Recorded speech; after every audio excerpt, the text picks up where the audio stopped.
بھارت میں حیدرآباد دکن سے 7 میل دور کو لگندا نامی ایک شہر ہے، جہاں ایک کسان اپنے کھیتوں میں بیج بو رہا تھا۔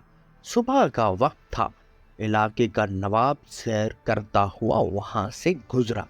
کسان کو محنت سے کام کرتے ہوئے دیکھ کر نواب نے سوچا کہ کسان سے اس کی خیریت دریافت کرنی چاہیے۔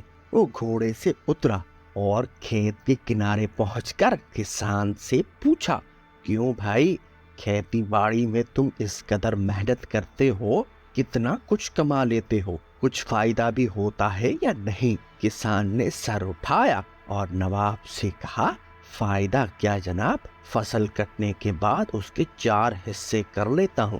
نواب نے پھر پوچھا، اچھا تو ان 4 حصوں کو خرچ کیسے کرتے ہو؟ کسان نے جواب دیا، ایک حصہ تو حکومت کے ٹیکس میں چلا جاتا ہے، دوسرا حصہ قرض چکانے میں ختم ہو جاتا ہے، تیسرا حصہ ادھار دیتا ہوں اور باقی چوتھا حصہ یوں ہی لٹا دیتا ہوں۔ نواب کو کسان کی یہ عجیب و غریب باتیں سن کر بہت تعجب ہوا۔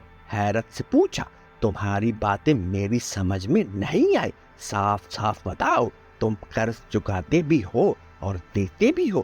ایسا کون سا قرض ہے جو ہر فصل پر ادا کرتے ہو اور پھر بھی ختم نہیں ہوتا؟ اور وہ کون ہے جس سے تم ہمیشہ قرض دیتے ہو اور پھر 1/4 رقم تم یوں ہی اڑا دیتے ہو؟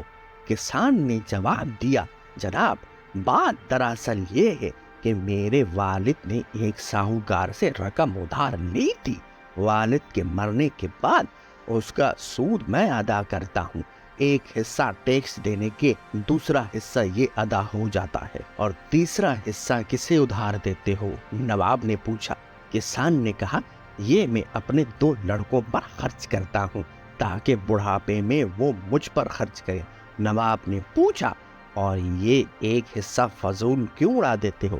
کسان نے کہا، میری ایک لڑکی بھی ہے، آپ کو پتا ہے کہ آج کل جہیز کے بنا شادی نہیں ہوتی، اور جہیز ایک فضول رسم ہے، چوتھا حصہ اس کے جہیز کے لیے رکھتا ہوں۔ میری نظر میں یہ رقم لٹانا ہی ہوا۔